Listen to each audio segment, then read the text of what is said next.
Motions, measurement, experiments, and optimization. When you take snapshots of objects in motion, what do you see?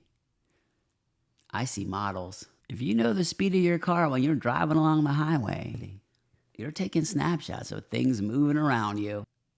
If you have a photographic spatial memory, you can take snapshots of objects in motion around you and know where things are and how they move. And when I was a kid, I noticed this and started doing experiments with things that were repeatable, like rolling a marble down a ramp. And I would take snapshots of the marble rolling down the ramp in my mind and compare the position of the marble to the velocity of the marble, which was indicated by the increasing length of the lines that I imagined at each snapshot, and also the sound of the marble accelerating down the ramp at those snapshots. And I could see that those things were related, that the position of the marble and the increasing distance between the position was related to the increasing sound that it made when it moved. And I didn't know the words for position, velocity, acceleration, but I knew that these were separate things, and I could see how they were related at snapshots in time.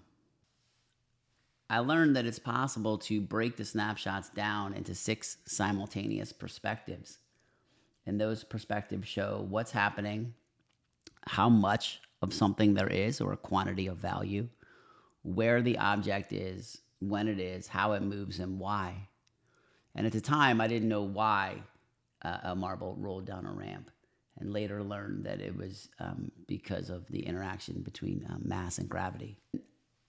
Somehow I'm able to store these perspectives in a model, and that model maps the entire system at every snapshot. So it's sort of like imagining a movie and knowing all the frames and knowing where they are and knowing how to navigate between them, and then measuring proportional rates of change between the frames to see how things are moving.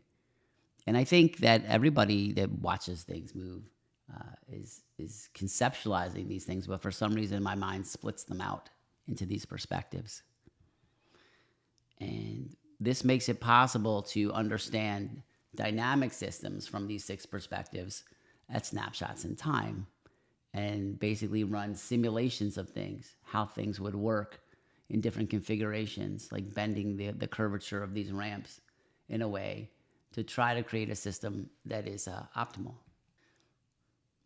This idea of modeling things this way led me to tinkering around with machines in my mind, designing different kinds of machines for different kinds of things. And one of the machines I designed was a machine that would pick marbles up from my floor as I rolled another marble down a ramp. And I knew as soon as I came up with this idea that it was not possible to build a machine like this in real life, because if you could, it would spin around forever. And since I knew that the sound of a marble was related to the rate that it slowed down, I knew that since I could hear these marbles rolling around in this machine, it would never spin forever.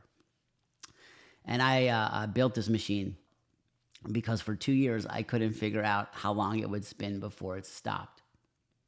And it bothered me. So I wanted to build it, and the answer was it spun for less than 1 second. Da Vinci had the same machine, and his was a little bit different. He had 12 ramps instead of 6, and he used friction to move the marbles into the positions, and I used magnets, but it was more or less the same approach. And I always wondered if he could hear the marbles rolling around the curves, these optimal curvatures inside the system, internal geometries in red.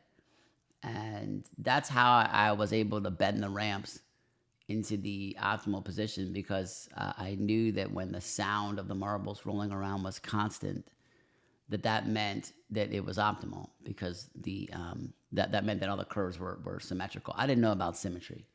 If I had known about symmetry at this point, I would have not bothered to do this. I would have only mapped one curve. And since it's symmetrical, I could have just extrapolated that to all of them. But I learned that later in life. And this is a story about motions, measurement, experiments, and optimization.